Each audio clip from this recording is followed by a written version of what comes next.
ಸ್ವಾತಂತ್ರ್ಯ ಬಂದಾದ ನಂತರ ನಮ್ಮ ದೇಶದಲ್ಲಿ ಅನೇಕ ವ್ಯಕ್ತಿಗಳು ಶಕ್ತಿಯಾಗಿ ಬೆಳೆದಿದ್ದಾರೆ.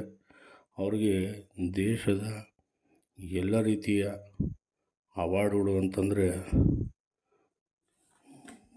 ಏನು ಸರ್ಕಾರದಿಂದ ಅಥವಾ ನಮ್ಮ ದೇಶದಿಂದ ಕೊಡ ಮಾಡಲ್ಪಡುವಂತಹ ಒಂದು ಪದವಿ ಅಥವಾ ಒಂದು ಬಿರುದನ್ನು ನೀಡಿ ಸನ್ಮಾನಿಸಿದರೆ ಅಂಥ ವ್ಯಕ್ತಿಗಳಲ್ಲಿ ಅತಿ ವಿರಳರು ಶ್ರೀಮತಿ ಇಂದಿರಾ ಗಾಂಧಿಯವರು.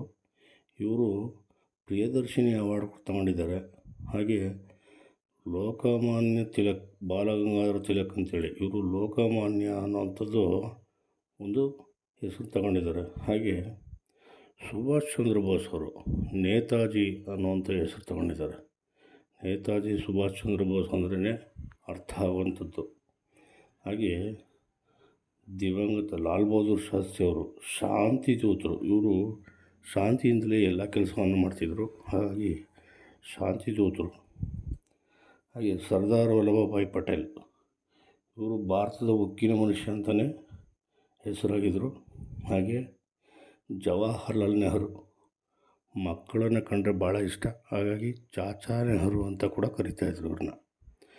ಹಾಗೆ ರವೀಂದ್ರನಾಥ ಟ್ಯಾಗೋರ್ ಅವರು ಇವರು ಅಪಾರ ದೈವಭಕ್ತರು, ಹಾಗಾಗಿ ಗುರುದೇವ್ ಅನ್ನುವಂಥ ಹೆಸರಲ್ಲಿ ಕರಿತಾಯಿದ್ರು. ಹಾಗೆ MS ಗೋಳಲ್ಕರ್ ಇವರು ಕೂಡ ಗುರೂಜಿಯವರು. ಇವರು ಕೂಡ ಅಪಾರ ದೈವಭಕ್ತರು. ಇದರೊಟ್ಟಿಗೆ ಮಹಾತ್ಮ ಗಾಂಧೀಜಿ ಇವ್ರನ್ನ ರಾಷ್ಟ್ರಪಿತ, ಬಾಪೂಜಿ ಅನ್ನುವಂಥ ಬಿರುದುಗಳಿಂದ ಕರೀತಿದ್ರು. ಶ್ರೀಮತಿ ಸರೋಜಿನಿ ನಾಯ್ಡು ಭಾರತದ ಕೋಗಿಲೆ ಅಂತ ಹೆಸರು ಮಾಡಿದರು. ಹಾಗೆ ಫ್ಲಾರೆನ್ಸ್ ನೈಟಿಂಗೇಲ್ ಅಂತ ಇವರು ದೀಪದ ರಾಣಿ ಮಹಿಳೆ ಅನ್ನುವಂಥದ್ರಲ್ಲಿ ಹೆಸರು ಪಡೆದಿದ್ದರು.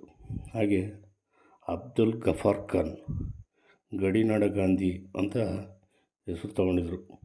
ಇವರೊಟ್ಟಿಗೆ ಜಯಪ್ರಕಾಶ್ ನಾರಾಯಣ್ ಲೋಕನಾಯಕ ಅನ್ನೋಂಥ ಹೆಸರನ್ನ ತಗೊಂಡಿದ್ದರು. ಹಾಗೆ PT ಉಷಾ ಇವರು ಚಿನ್ನದ ಬೆಡಗಿ, ಅಂದರೆ ಎಷ್ಟು ಚಿನ್ನದ ಪದಕಗಳನ್ನ ಪಡೆದಿದ್ದಾರೆ ಲೆಕ್ಕನೇ ಇಲ್ಲ, ಹಾಗಾಗಿ ಚಿನ್ನದ ಬೆಡಗಿ ಅಂತ ಕರಿತಾಯಿದ್ರು. ಹಾಗೆ ಸುನಿಲ್ ಗವಾಸ್ಕರ್ ಇವರು ಲಿಟಲ್ ಮಾಸ್ಟರ್ ಅಂತಲೇ ಹೆಸರು. ಮತ್ತು ಲಾಲಾ ಲಜಪತ್ ರಾಯ್ ಇವರು ಪಂಜಾಬ್ನಲ್ಲಿ ಅತಿ ಹೋರಾಟದ ರೂವಾರಿಯಲ್ಲಿ ಮುಖ್ಯ ರೂವಾರಿಯಾಗಿದ್ದರು. ಹಾಗಾಗಿ ಪಂಜಾಬ್ ಕೇಸರಿ ಅನ್ನುವಂಥ ಹೆಸರಿಂದ ಕರೀತಾಯಿದ್ರು. ಹಾಗೆ ಶೇಖ್ ಮೊಹಮ್ಮದ್ ಅಬ್ದುಲ್ ಅಂತ ಕಾಶ್ಮೀರ ಸಿಂಹ ಅಂತ ಹೇಳ್ತಿದ್ರು. ಇವರೊಟ್ಟಿಗೆ C ರಾಜಗೋಪಾಲಾಚಾರಿ ಇವ್ರನ್ನ ರಾಜಾಜಿ ಅಂತಲೇ ಸಂಬೋಧಿಸ್ತಿದ್ರು.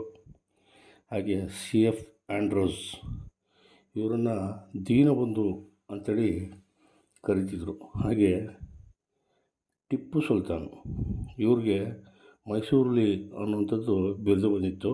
ಹಾಗೆ ದಾದಾಬಾಯಿ ನವರೋಜಿ ಅವರು ರಾಷ್ಟ್ರಪಿತಾಮಹ ಆಗಿದ್ದರು.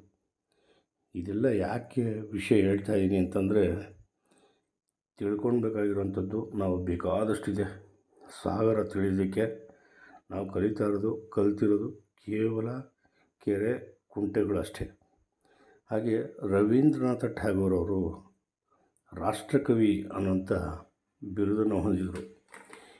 ಇಷ್ಟು ಹೇಳ್ತಾ ಇರುವಂಥ ಮಾಹಿತಿಗಳಿದು. ಇನ್ನೂ ಹಲವಾರು ಮಾಹಿತಿಗಳಿದೆ ಈ ಥರ ಹೇಳೋವಂಥದ್ದು, ಮುಂದೆ ಹೇಳ್ತಾ ಹೋಗ್ತೀನಿ. ಹಾಗೆ ತಿಳ್ಕೊಳ್ಳಿ, ಇವೆಲ್ಲ ಸಾಮಾನ್ಯ ಜ್ಞಾನ, ಪ್ರತಿಯೊಬ್ಬ ಭಾರತೀಯರಿಗೂ ತಿಳಿದಿರಬೇಕಾಗಿರೋ. ಜೈ ಹಿಂದ್, ಜೈ ಕರ್ನಾಟಕ.